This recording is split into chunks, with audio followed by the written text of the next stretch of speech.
ये it's so brave to accept कि आपको भी एंग्जाइटी हुई, क्योंकि you being a doctor you are being so honest कि आप भी इस इशू से गुजरे हैं, और आजकल ये बहुत बड़ा इशू है। और इसका जैसे हम बात कर रहे थे कि इसकी एक अजीब बात ये कि फिजिकली मतलब अगर आप कोई टेस्ट कराएं, ईसीजी भी करा लें तो कुछ नहीं निकलता। It's all about you know, ये यहाँ पे जैसे आपने कहा था ना, it's all about in the brain. तो इसके बारे में मुझे बताएं कि आप इसके ऊपर ना हज़रत वासिफ रहमतुल्लाह का एक जुमला कि परेशानी हालात की वजह से नहीं, ख्यालात की वजह से होती है।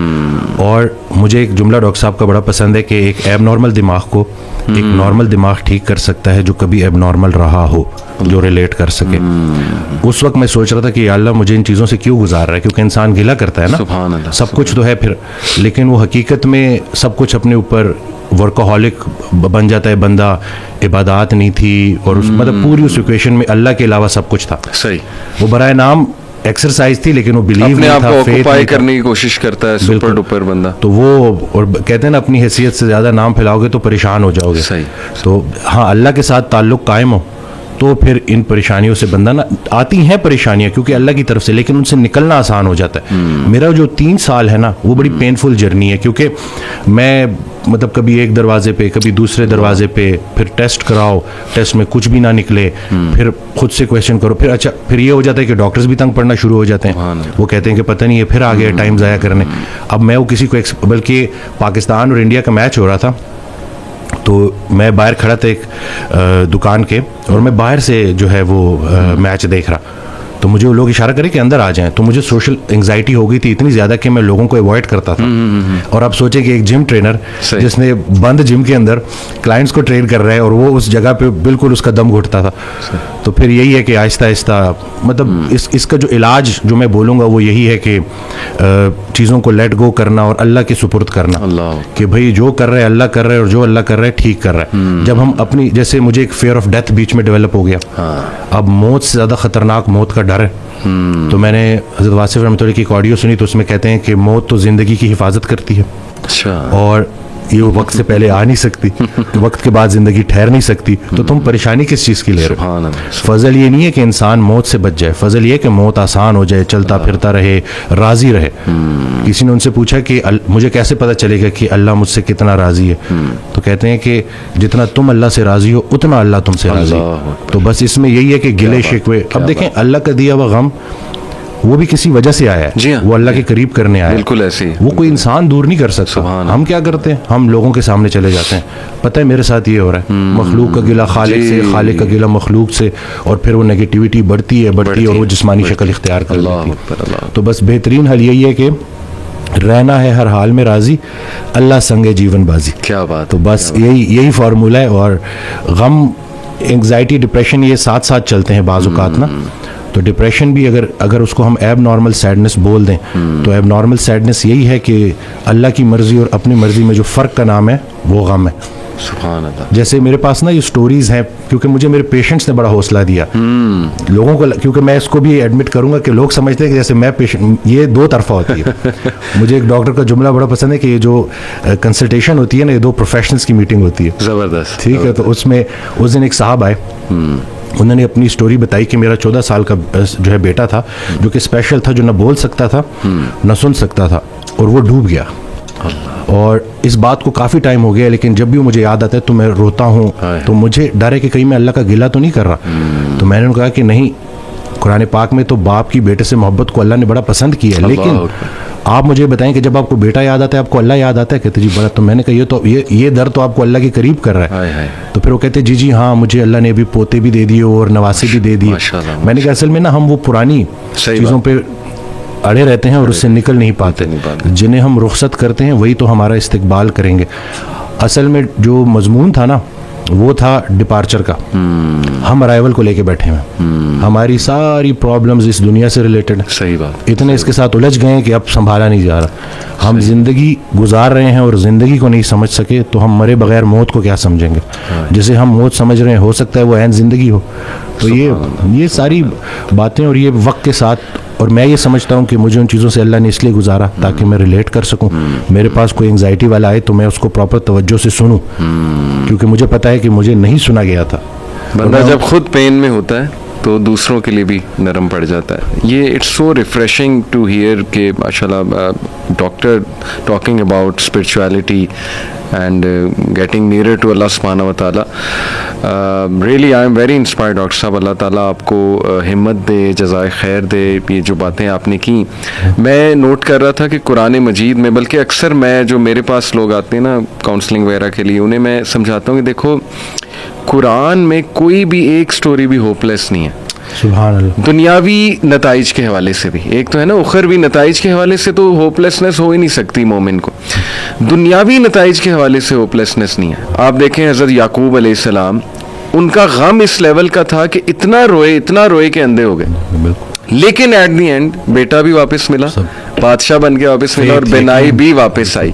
हज़रत अयूब का मैं तफसीर पढ़ा था अक्सर भी, सूरह अंबिया में काफ़ी अंबिया को अल्लाह ताला ने डिस्कस किया है, इस्माइल इस्लाम, जुल्किफ्ल, सुलेमान, दाऊद, सब के बारे में ना फिर अल्लाह कहते हैं कुल्लु मिनस साबिरीन, all of them were patient, और अल्लाह ताला ने उन पर रहमत की। बहरहाल तफसीर में मैं पढ़ रहा था कि अयूब अलैहिस्सलाम को अल्लाह ने बहुत पेन से गुजारा, यानी वो रो पड़े, और उन्होंने कहा कि निदा लगाई जब उन्होंने कि अन्नी मस्सनी ज़ुर्रु व अंता रहमुर रहीम, कि मेरे रब तकलीफ़ ने मुझे छू लिया है और तू बेशक तमाम रहम करने वालों में से रहम करने वाला है।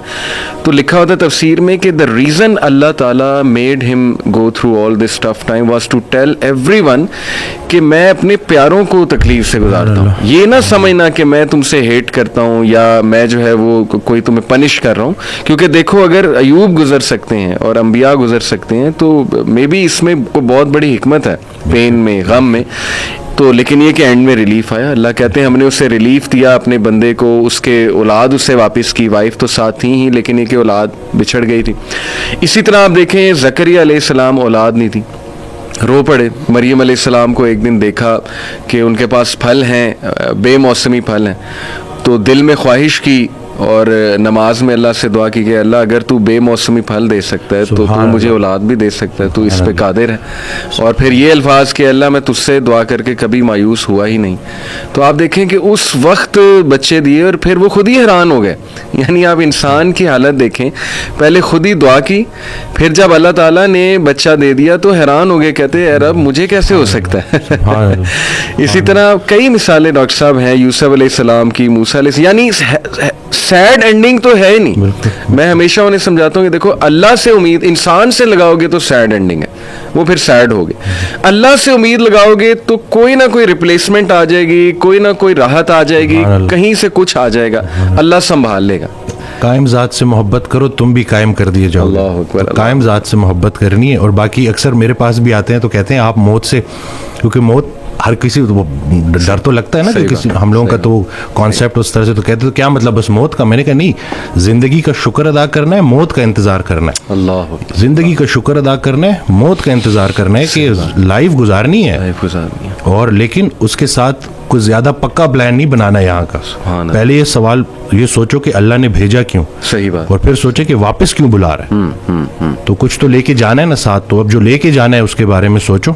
ऐसे ही है, करने वाले काम है कर डालो। ऐसे ही और खुशियां, सुकून, आसानियां ढूंढने से नहीं मिलती, देने से मिलती हैं। जब आप देना शुरू कर दो, कि उस दिन मैं एक ऑडियो सुन रहा तो किसी ने पूछा कि तकदीर क्या है, तो कहते हैं सवाल आपका थोड़ा मैं चेंज कर देता हूँ, आपका सवाल ये होना चाहिए कि बाय चांस है या बाय चॉइस है। सही। तो बाय चॉइस उसमें यही है कि आपकी तकदीर दुआओं में पोशीदा है और दूसरों की दुआओं में। अल्लाह अकबर। वो एक शख्स उनके पास गया कि बड़ा परेशान हूँ, हल बताएं। तो कहते हैं आसान हल है, कोई शख्स तलाश करो जो तुम्हें दुआ दे, लेकिन एक शर्त है, उसे बोलना ना पड़े कि मेरे लिए दुआ दो, वो तुम्हें देखे और दुआ दे। उसकी जिंदगी में कुछ ऐसा कर जाओ क्या बात कि वो तुम्हें देखे और दुआ दे। तो ये जो मेन जो कहते हैं ना कि जितना जितना इंसान अल्लाह के करीब होता जाता है उतना उतना उसकी मखलूक के करीब होता जाता है। बल्कि हज़रत के एक जुमले ने तो मेरी लाइफ ही चेंज कर दी। और वो जो मेरी, देखिए कोई एक बाज़-औक़ात इंसान बड़ी किताबें पढ़ता है और बाज़-औक़ात एक जुमला।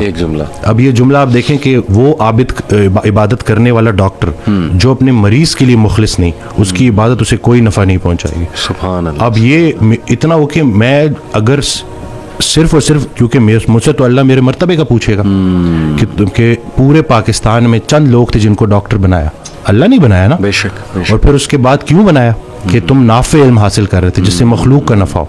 अब ये बताओ कि कितने लोगों का नफ़ा हुआ।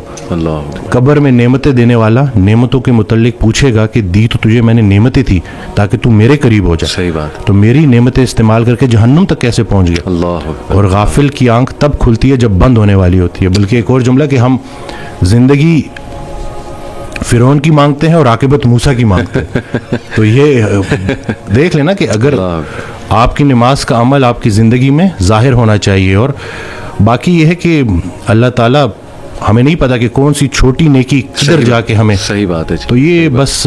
और दूसरा है कि जो माशाल्लाह आप काम कर रहे हैं बच्चों को लेके कि क्यों गुनाह ख़तरनाक है रूह के लिए जी। तो हम रूह और जिस्म की कॉम्बिनेशन है। सही बात। आज का डॉक्टर इसलिए पूरा कामयाब नहीं है क्योंकि वो सिर्फ जिस्म को फोकस कर रहा है। जबरदस्त। रूह पहले बीमार होती है, जिस्म उसको फॉलो करता है। मैं एक किताब लिखने की कोशिश कर रहा हूँ, तो उसमें मैंने एक जगह लिखा कि जब हम रोज़ा रखते हैं तो पुराना बिलीफ यही था, जितने भी मुस्लिम जो हकीम थे, जो बड़े बड़े डॉक्टर्स थे, उनका ये बिलीफ था कि रूह पहले बीमार होती है, सही, जिस्म उसको फॉलो करता है। तो जब हम रोज़ा रखते हैं खा तो कुछ भी नहीं रहे, बिल्कुल, लेकिन रूह स्ट्रांग होनी शुरू होती है और फिर जिस्म उसको फॉलो करता है। क्या बात। अभी रिसर्च है 3 दिन का फाका, ठीक है ना, 3 दिन अगर आपने फास्टिंग की है प्रोलॉन्ग, और उसके बाद अगर आप मील लेते हैं तो आपकी बॉडी के अंदर स्टेम सेल मोबिलाइजेशन होती है। अच्छा। और जितने पुराने खुलिए हैं उनको नए सिरे से बॉडी बनाती है दोबारा से। ये स्टेम सेल मोबिलाइजेशन फास्टिंग के जरिए। और ऑटोफेजी 2016 या 17 का नोबेल प्राइज विन कर चुका है बंदा। तो कुछ भी नया नहीं है, बस वही पुरानी के जितना खुराक जरूरी है उससे खुराक से दूर रहना जरूरी है। और ख्याल भी एक खुराक है, सिर्फ रिस्क खाना पीना तो नहीं है। तो अब आप देखें कि आप अपने आप को किन ख्यालात से फीड कर रहे हैं। मनफी मनफी मनफी, वो थॉट्स बिकम थिंग्स। ये जब आपकी सोच इतनी नेगेटिव हो जाए ना तो फिर वो जिस्मानी शक्ल इख्तियार करती है। और गुनाहों के असरार डॉक्टर साहब, इस पे तो जितनी बात की जाए कम है। लिटरली आपके सेल्स पे इफेक्ट होते हैं जाके। मेरा तो ये बिलीफ है गुनाहों के, बिल्कुल बिल्कुल, नाफरमानी के। और आजकल जिस तरह के गुनाह अल्लाह माफ़ करे आ गए हैं, जो दिखाया जा रहा है स्क्रीन पे, पूरी एक इंडस्ट्री खड़ी हो गई, उसको ग्लैमराइज कर दिया, इंस्टीट्यूशनलाइज कर दिया। पॉर्न इंडस्ट्री की बात कर रहा हूँ, तो कैसे कैसे मसाइल लोगों को आ गए हैं। तो ये इट ऑल प्रूव्स के रूह पे इफेक्ट होता है तो जिस्म पे इफेक्ट मेरे पास बच्चे आते हैं, तो अच्छा हुआ कि आपने ये बात कर दी। मेरे पास बच्चे आते हैं तो मैं हैरान हुआ कि वो इसको समहाउ जस्टिफाई कर रहे होते हैं। अच्छा। कि जैसे कहीं कोई मतलब खातून तो नहीं है ना, या हम किसी को नुकसान तो नहीं पहुंचा रहे, तो उनको समझाना है कि आप आंखों को जो है नज़ारों का रिस्क देना है जो अल्लाह के करीब करें। ये जो इतनी कायनात अल्लाह ने बनाई है, ये हमारे लिए बनाई है, हमारी आंखों के लिए बनाई, और हम सबको छोड़ के किधर फोकस कर रहे हैं। और ख्याल पहले गलत होता है, अमल उसके बाद। तो आपका देखें, कोई एक लम्हा ऐसे नहीं है कि नेकी बंद हो जाए, कोई एक लम्हा ऐसे नहीं है कि गुनाह बंद हो जाए। फजल के मतलाशी को फजल मिलेगा, तो आप ढूंढ के आ रहे हो। अब अगर आपने मोबाइल में थोड़ा सा भी, और शैतान तो जी हमारे रगों में खून की तरह दौड़ता है, तो अगर आप ज्यादा उसको फीड करेंगे तो आप तो उस एडिक्शन से कैसे। और फिर लोग आ रहे हैं जी, लोग। और फिर हमारी किताबों में भी अनफॉर्चुनेटली ये चीज लिख दी गई है कि इसका कोई नुकसान नहीं है। हाँ जी, हाँ जी, रिसर्चेज हैं, ये तो हेल्दी है। तो अब ये है कि कोई भी चीज जो आपको नेचर से दूर कर रही है, देखें हमारा दीन है उसका एक एलिमेंट बरकत के ऊपर है, कि बरकत का उठ जाना और बरकत का आना। सही बात। जो ये बज़ाहिर नजर नहीं आता, लेकिन ये हमारा एक बड़ा बिलीव है कि हम चलते ही इसके ऊपर है। तो ये अब आजकल के बच्चों को ये समझाना कि भाई इस चीज़ से निकलना और थोड़ा सा पॉजिटिव यानी स्पोर्ट्स की तरफ आओ। देखें, आग और पानी साथ साथ नहीं चल सकते। सही बात। जब वो फिटनेस की तरफ तवज्जो करेंगे, जब स्पोर्ट्स एक्टिविटीज़ में आएंगे, अच्छी उनकी गैदरिंग होगी, बिल्कुल सही, तो इंशाल्लाह डेफिनेटली वो निकल आएंगे। अब पता नहीं मुझे ये बात करनी चाहिए कि नहीं, लेकिन मैं कर ही देता हूँ। कुछ दोस्तों को ना छोड़ना पड़ा, जो बड़े पुराने दोस्त थे। तो उस दिन कॉल आई तो गिला, तो कि मिलता नहीं है। सही। तो मैंने कहा मैं मिल के क्या करूं। सही। वही मैं कब बच्चे बड़े होने को आ गए। सही। और हमें कोई नहीं पता कि कब बुलावा आ जाए। अल्लाह। और तुम लोगों की वो गफलत ख़त्म ही नहीं होती। तो वो फिर मुझे आगे से कहता है कि तुम अपने आप को ये समझते। मैंने कहा नहीं भाई, मैं अपने आप को शायद इतना स्ट्रांग नहीं समझता, क्योंकि अगर आप किसी परफ्यूम की दुकान में जाओगे, आप परफ्यूम ना भी खरीदो तो आप खुशबूदार होकर निकलोगे। सही। संगत मैटर करती है, तो ये बच्चों को पता चलना चाहिए, क्योंकि आपकी जो कंपनी है ना, वही आपको गुनाह करने से ज्यादा गुनाह पे लाने वाले की पकड़ होगी। सही बात। और ये इनको पता चलना चाहिए कि ये जो आपका फ्रेंड सर्कल है ये बड़ा मैटर करता है और इसके बारे में आपका सिलेक्टिव होना बड़ा ज़रूरी है। सही बात, सही। क्योंकि अल्लाह का जिक्र जब महफिल, बल्कि उस दिन मैंने एक वीडियो में भी कहा कि जब अल्लाह कहते हैं कि जब तन्हाई में तुम मुझे पुकारते हो मैं भी तन्हाई में पुकारता हूँ, जब तुम महफिल में पुकारते हो मैं भी महफिल में पुकारता क्या हूँ। बात। तो जब आप महफिल में अल्लाह को पुकार रहे हो तो अल्लाह भी अपनी महफिल में आपको पुकार रहे हैं। अब अल्लाह की एक महफिल जी है हाँ। तो सोचेंगे आपका जिक्र क्या बात। कहाँ, तो ख्याल एक दे दिया ना। सही बात। अब इसमें बहुत से ख्यालात से बचने का एक ही तरीका है कि इंसान एक ख्याल में गुम हो जाए। सही बात। तो अगर वो पॉजिटिव ख्याल है और वो अल्लाह का ख्याल है तो बस इंशाअल्लाह